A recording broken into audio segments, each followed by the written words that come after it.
magandang araw po mga Kapinoy. Kamusta po kayo? No? Magandang umaga, tanghali, hapon, gabi. Kahit sa parte ng mundo man kayo nandun, ano? Ngayon po ay araw ng Lunes, November 25, ano? Ako, malapit na ang Pasko. Talaga naman. Okay. Maganda ang sikat ng araw dito sa amin. At talaga namang malamig na. Ano? Alright, so talagang although it's not officially winter yet, it feels really like winter. Alright, so nung isang araw nga pala po, that was last week, ano, around ano ata, no, Friday. Nag-snow na rin po din sa amin, pero hindi naman ganun kakapal, ano. That was unexpected. It was too early, ano, pero nag-snow na, so talaga nang nagsisimula na ang lamig. So, kamusta po kayo dyan sa Pilipinas, ano? At napakamukha ng mga napakainit ng labanan talaga diyan ang mga nangyayari sa Pilipinas, ano, lalo na po diyan sa House of Representatives pertaining kay BP Sara, ano, during the last vlog natin, ano, nasabi ko sa inyo na contempt itong si Sulaika Lopez, ano, yung very very special uh, chief of staff ni Sara Duterte, ano, na sabi ko nga sa inyo ay na contempt at na-detain sa House of Representatives. So since then po napakarami na nangyari, ano, sunod-sunod na, ano, ang ating i-recap yan, ano, kasi ngayon po ay nagkakaroon pa ng hearing sa Kongreso. At any rate, i-recap natin. So nagkaroon po umappear po si Sulaika Lopez, yung Chief of Staff, during sa Kongreso, ano, for the hearing sa uh, Committee on Good Governance, ano. Yan po yung committee na yan yung nag-iimbestiga, need of legislation sa mga kung ang mga opisina ba ng gobyerno ay nagagawa ng tama yung kanilang mga trabaho. Ano, ganun po yan. So, ito pong si Sulaika Lopez, ito po ay Chief of Staff ni Sara Duterte na sinomon o binigyan ng subpoena for the investigation, ano? At ang una pong ginawa nito ay nagpunta po ng Amerika and sinasabi ay meron daw po dadalawin o alagaang tita, ano? Despite the fact na meron ng subpoena. But, okay, ang maganda nito ay true to her word, bumalik naman siya at nakapag-testify, ano? Nakapag-testify sa Kongreso. Ngayon, during the time na nagte-testify po siya, maraming mga tanong na marami siyang iniiwasan, ano? Sinasabi na yung confidential funds ay hindi niya alam. Hindi niya alam daw kung paano ginagastos yung mga confidential funds na yan kasi daw po siya ay administrative laang. Ano, administrative. Yan po ang unang kasinungalingan na hindi pwedeng basta matanggap, ano? Hindi naman po ganun basta na sinabi yon ng resource person ay totoo na, ano? Kasi po ang chief of staff po, yan po ang sunod sa kanyang boss. Ang ibig sabihin, diyan po sa boss na yan, siya po ay alter ego ni Sara Duterte. Ano? So ibig sabihin, dapat alam niya lahat, ano, ang nangyayari sa kanyang nasasakupan, which is part o yung panggastos ng mga paggamit ng pera ng confidential funds o na pinagkatiwala sa opisina ni Vice President, ano. So, yun, sinabi niya na hindi daw niya alam, ano. So, well, hanggang later on, no, during the hearing or during the investigation, pinaharapan siya ng isang letter na address sa COA, Commission on Audit, ano, at sinasabi na huwag magbigay ng kopya ng mga dokumento hinihingi ng hinihingi ng Kongreso at Senado. Ano? So yun po ay iniharap sa kanya at inamin niya na totoong siya ang nagsulat noon. Ano? Kaya lumabas-labas na pinipigilan niya ang COA, although COA is an independent body, na magbigay ng mga document sa Kongreso at sa Senado tungkol sa paggasta ng confidential funds na kanilang isinabit. Yan po ang ibig sabihin po niyan ay pinipigilan niya. Pinipigilan niya na malaman ng ahensyang dapat bigyan ng COA ng mga dokumento regarding sa official documents regarding sa mga ganyang kaperahan na ibinibigay ng gobyerno sa bawat sangay ng bayan. So alam niyo po ang COA dapat po ay magbibigay ng documents regarding diyan po sa mga confidential funds or any funds. Bibigyan sila sa Senado ng kopya, bibigyan din po ang mga House of Representatives. That is para makita po for documentation purposes, makita kung saan napupunta yung pera ng bayan. Yun po. So, because of that, ay na-cite siya for contempt.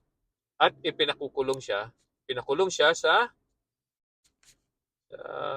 House of Representatives. Meron po doon kulungan, isang kwarto na maganda naman po, kaysa naman doon sa Women's Correctional Facility. So, maganda naman po doon. So, ang nangyari, itong si Sara Duterte, kasi mahal na mahal niya yung kanyang Chief of Staff, very special Chief of Staff. Nagdinalaw.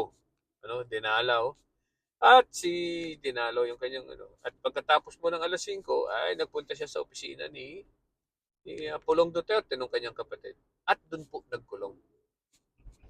Diyan na po nagsimula yan. Diyan nagsimula na ang kaguluhan dahil ito po si Sara Duterte ay gumawa na naman ng ingay. Siyempre, being yan pong Vice President na ando sa isang lugar, kailangan po magbigay ng security, kung saan man siya naandun, So, ang nagkataon po na itong House of Representatives, hindi naman ganun karami ang security niya, At saka pinapatay po ang kuryente at tubig para makatipid ang gobyerno. Ayaw po niyang umalis. So, ang nangyari po, nagkaroon ng security concern. Ngayon, nung nagkaroon ng security concern, ay di, siyempre, nag-isip ang pamunuan ng Kongreso. At siguro ito ay haka-haka lang. So, naglabas since ayaw lumabas ni Sara Duterte doon, so ang ibig sabihin, binabantayan niya itong si Laika Lopez. Okay, so sinabi siguro, naglabas ng directive itong pamunuan ng Kongreso na itong lalo-lalo na yung Committee on Good Governance, pinamumunuan ni Congressman Chua, na ilipat binabantayan naman ni Sara Duterte, itong kanyang very special friend, very special employee. So, naglagas siya ng order na ilipat si Sulaika Lopez sa Women's Correctional Facility. Diyan na po nagwala. Alright, kasi siguro hindi na kayang sundan ni Sara Duterte doon sa Women's Correctional Facility. Itong kanyang tao, nagsimula na po. Ayan na, nagdrama-drama na. Habang nandun po at nakakulong at nandun at sinasamahan yung kanyang special friend na si Laika Lopez, ay di diyan na po nagbanta. Nagbigay ng press conference through Zoom ata, ano? At sinasabing isa sa mga sinasabi diyan ay yung pagbabanta, ano? Sinabi niya na ah, pag namatay daw siya, meron daw siyang kinausap na tao, na lalaki, ano? At sinabi na pag siya'y namatay, patayin mo si BBM, patayin mo si Lisa Araneta at saka si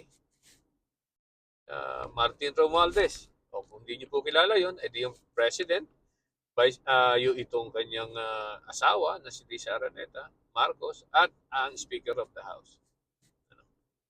So, nagbanta po na gano'n. Kung ako'y mamamatay, patayin mo si BBM, si Lisa Araneta, at si Martin Romualdez. No joke, no joke. Yan po ang parang sinabi niya. Ano? Okay. So, natural po, nagre-react ang Malacanang. That's a threat. Ano? That's a very, very grave threat. And serious threat. So, ang nangyari po, nagkaroon po ng panic. Ano? Naging issue ngayon sa Pilipinas yan. Lahat po ng social media, yan na ang sinasabi. Yan na ang pinag-uusapan. Alright. So, talagang nagpanic, ano? So, ang nangyari, for some reason, kinabukasan. By the way, nung that night, nagsuka daw itong si Zuleika Lopez. Ano?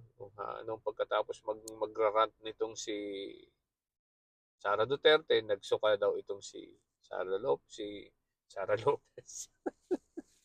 Si Zuleika Lopez. Ano?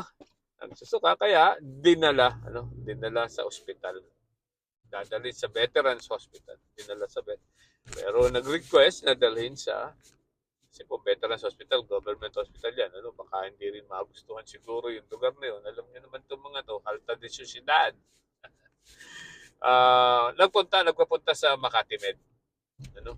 Doon po sa Makati Med, aba, edi chinek up. Aba, inirelease din. So, nung inirelease, ayan, ano, binalik na doon sa Veterans Hospital na naman. Alright. So, ito namang nung pagkatapos niya, pagkatapos ng lahat ng ito namang si Sara Duterte, siguro na himasmasan sa kanyang ginawa, no? Dahil grabe po ang backlash. Grabe ang backlash sa Pilipinas, sa social media, tungkol sa kanyang sinabing pagbabanta sa buhay ng presidente, First Lady, at ni Martin Romualdez. Aba, ang sinasabi sa kanyang interview, ambush interview, ay hindi naman daw siya nagbabanta. Cambio agad, Cambio, Balik siya, Atras. Hindi daw po siya nagbabanta at dahil yan daw po sinasabi niya ay about her murder. About her murder. The exact word is sinasabi niya about my murder. Yun po ang sinasabi niya. So, medyo mali pa nga siguro. Mali ang kaka-describe niya. Pero, parang sinasabi niya yun daw kanyang kamatayan ng kanyang. Hindi naman daw siya nagbabanta. Okay, so maraming nag-react doon. Ang unang-una ay siyempre itong Chis Escudero, sabi hindi po pwedeng ganyan, sino pa ang chief of ang tawag dito? Armed Forces of the Philippines, nag-react din, So, kaya ngayon siya ay umaatras, atras sa pante. Ano pa ba ang kanyang ano pa ba ang maaasahan natin sa mga Duterte? Ganyan naman talaga. Suntok, atras. Ganyan po. Katulad ng ama niya. So, ngayon ay andyan na. Mukhang kanina bago ako matulog kagabi pala, nanonood ako ng hearing, nandun si Sara Duterte. Ay beast mode agad, beast mode. Medyo inantok na ako. Kaya mamaya ulit panunuorin ko na replay na ako. Team replay. Alright? So, ayan po ang mga nangyayari, ano? Ano ba ang nangyayari? Bakit nangyayari ang ganyan, ano?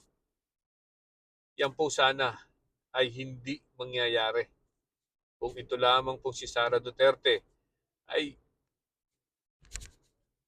nagsalita na agad since the start at nakipag-cooperate sa Kongreso. Alam nyo, kung sa totoo lang, kung yan ay hindi, kung siya agad ay nakipag-cooperate at siya ay inimbestigahan at nagsalita at naipaliwanag niya ng maayos ang paggasta ng mga pera, lalo na't ng confidential funds ng Office of the Vice President, hindi po mangyayari itong drama na to. Ano?